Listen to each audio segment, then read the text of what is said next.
Shalom sahabat Mitra Rema.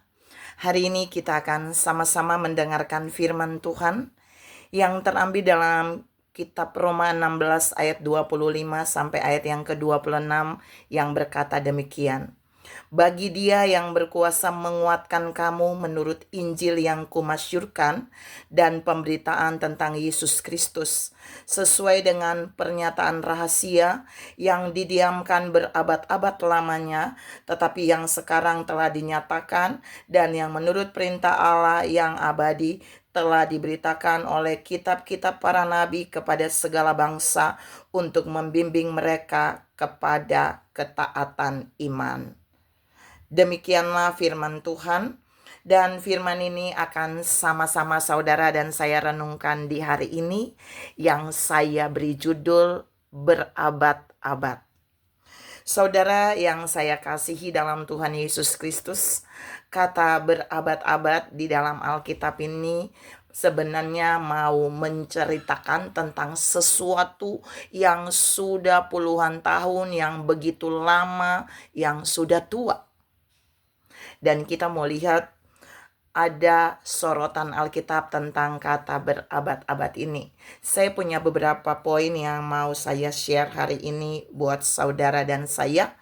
Dimulai dengan firman yang saya baca tadi di dalam Roma 16 ayat 25 sampai 26. Kalau saudara perhatikan baik-baik di sana, di situ ditulis ada rahasia yang didiamkan berabad-abad. Jadi poin 1, rahasia yang didiamkan berabad-abad itu adalah rahasia firman.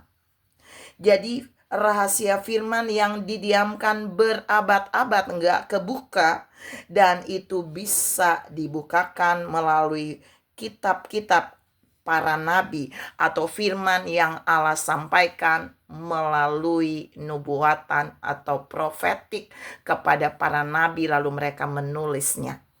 Jadi Tuhan mau bilang di poin yang pertama buat saudara dan saya bahwa rahasia Tuhan yang berabad-abad, yang tersimpan, yang tersembunyi, itu bisa diberitakan melalui penyataan Tuhan, melalui penyingkapan Tuhan, melalui firman bagi orang-orang yang dipercayanya.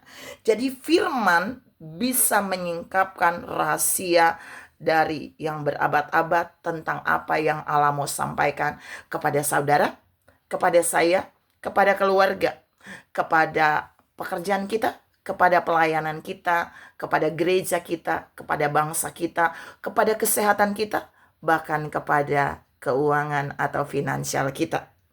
Yang kedua kita bisa baca di dalam Kolose 1 ayat 25 sampai ayat yang ke-26. Jadi di dalam Kolose 1 ayat 25 sampai 26, saya baca buat saudara, aku telah menjadi pelayan jemaat sesuai dengan tugas yang dipercayakan Allah kepadaku untuk meneruskan firman-Nya dengan sepenuhnya kepada kamu, yaitu rahasia yang tersembunyi dari abad ke abad dan dari turunan ke turunan, tetapi yang sekarang dinyatakan kepada orang-orang kudusnya, orang-orang yang disendirikan, orang-orang yang dipilihnya khusus. Jadi yang kedua yang berhubungan dengan berabad-abad yaitu rahasia firman yang disembunyikan.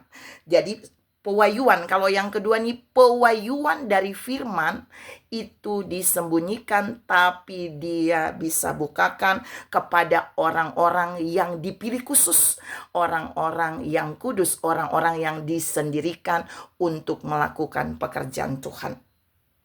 Biar kita adalah orang-orang yang demikian, yang dipercayakan Allah untuk menyingkapkan pewayuan-pewayuan yang lama tidak bisa dibuka, dan kita bisa menyampaikannya kepada orang lain, padahal itu berabad-abad tersembunyi.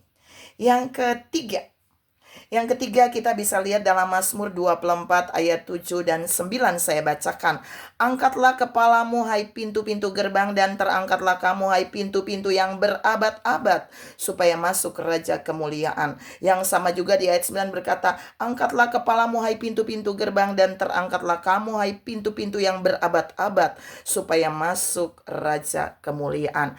Jadi yang berhubungan dengan berabad-abad di poin yang ketiga adalah pintu yang berabad-abad, pintu yang gak bisa terbuka supaya masuk Raja kemuliaan. Jadi di sini kalau poin 1 firman yang berabad-abad, kalau poin 2 pewahyuan yang berabad-abad, kalau yang ketiga pintu yang berabad-abad supaya masuk Raja kemuliaan. Jadi Tuhan mau saudara dan saya menangkap seringkali Raja kemuliaan itu tidak bisa masuk di dalam pribadi kita, di dalam kehidupan keluarga kita, di dalam kehidupan pekerjaan, pelayanan, gereja, keuangan. Sebab apa? Sebab ada yang berabad-abad yang tidak terangkat. Penghalang yang berabad-abad tidak terangkat. Yang menghambat pintu itu tidak bisa terangkat. Dan Tuhan mau bilang buat saudara dan saya lewat firman hari ini, terangkatlah pintu yang berabad-abad dari apapun yang kita miliki hari ini. Dari pribadi kita, pekerjaan kita, pelayanan kita, keuangan kita, gereja kita, supaya masuk Raja kemuliaan. Waktu Raja kemuliaan itu masuk, maka segala yang dahsyat akan terjadi. Yang keempat dan ini yang terakhir, yang berhubungan dengan kata berabad-abad. Yesaya 58 ayat yang ke-12 berkata, engkau akan membangun reruntuhan yang sudah berabad-abad dan akan memperbaiki dasar yang diletakkan oleh banyak keturunan. Engkau akan disebutkan yang memperbaiki tembok yang tembus, yang membetulkan jalan supaya tempat itu dapat dihuni. Jadi poin 4 berbicara tentang reruntuhan yang berabad-abad. Jadi kalau saudara mendengar tentang reruntuhan berabad-abad, orang akan berkonotasi tentang tembok. Tapi saya mau bawa saudara melihat bahwa ada banyak reruntuhan berabad-abad itu menyerang rohani seseorang, itu menyerang kehidupan rumah tangga seseorang, itu menyerang pekerjaan, pelayanan, gereja, dan keuangan, bahkan kesehatannya, sehingga dia tidak mengalami terobosan ilahi.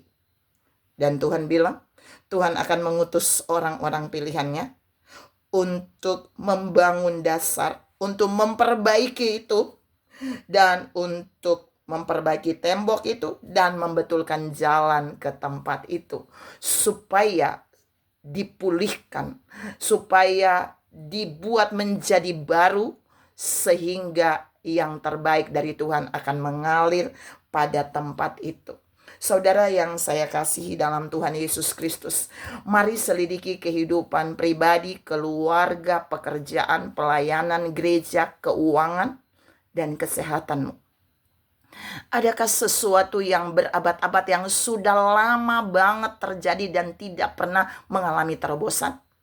Mari belajar dari 4 poin hari ini, bahwa Tuhan sanggup melakukan segala yang berabad-abad, yang tidak bisa terselami, tidak bisa tersingkapkan. Allah sanggup melakukannya melalui orang-orang pilihannya, orang-orang kudusnya, orang-orang yang dipercayakannya untuk mengerjakan bagiannya, sehingga yang berabad-abad itu menjadi tersingkap, menjadi terbangun, menjadi sesuatu yang dahsyat untuk kemuliaan Tuhan. Tuhan memberkati berlimpah-limpah. Salam menjadi orang pilihannya yang dipakai untuk menyingkapkan banyak hal yang berabad-abad dalam hidup ini. Amin.